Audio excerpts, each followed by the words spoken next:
Hi everyone, ఈరోజు coconut kofta కొబ్బరి ముట్టీలు ఎలా చేయాలో తెలుసుకుందాము. ముందుగా పచ్చి కొబ్బరిని సన్నగా కట్ చేసి మిక్సీ జార్లో వేసుకోవాలి. అల్లం చిన్న ముక్క తీసుకొని కట్ చేసి వేసుకోవాలి. 4-5 వెల్లుల్లి రెబ్బలు వేసుకొని గ్రైండ్ చేయాలి. ఇందులో వాటర్ వేయకుండా గ్రైండ్ చేయాలి.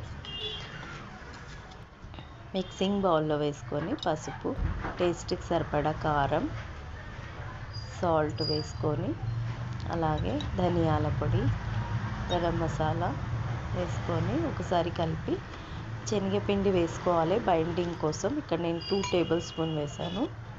అలాగే సన్నగా కట్ చేసిన గుప్పెడంత పుదీనా, 4-5 రెమ్మలు కరివేపాకు సన్నగా కట్ చేసి వేసుకోవాలి. ఇవి మొత్తం కలిసేలా కలిపి వాటర్ వేయకుండా కలపాలి. చపాతీ పిండిలాగా కలిపి పెట్టాలి. కొంచెం కొంచెం తీసుకొని ఇలా చూపిస్తున్న విధంగా కోఫ్తాస్ రెడీ చేసుకోవాలి. మీరు ఏ షేప్లో అయినా అని చేసుకోవచ్చు. నేను ఇక్కడ బుల్లెట్ షేప్లో చేశాను. మీరు కావాలంటే రౌండ్ షేప్లో చేసుకోండి. ఇవి టేస్ట్ చాలా బాగుంటాయి. సాంబార్కి కానీ పప్పుకి సైడ్ డిష్ లాగా బాగుంటాయి. ఎప్పటికీ వడియాలు కాకుండా ఇలా చేసుకోండి, బాగుంటాయి. స్టోర్ చేసుకోవచ్చు 1 మంత్ వరకు కూడా. ఇలా మొత్తం అన్నిటినీ చేసి ప్లేట్లోకి వేసుకోవాలి.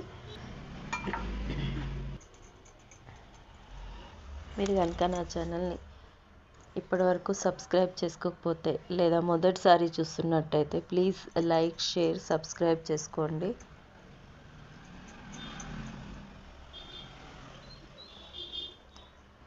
ఇలా అన్నిటినీ చేసుకున్న తర్వాత స్టవ్ పైన ఒక ప్యాన్ పెట్టి ఆయిల్ వేసుకొని డీప్ ఫ్రైకి సరిపడా ఆయిల్ వేడయ్యాక కోఫ్తాస్ని వేసుకొని వేయించుకోవాలి.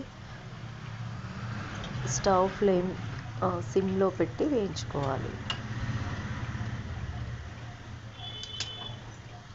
ఇవి అసలు ఆయిల్ పీల్చవు, బాగుంటాయి టేస్ట్లో.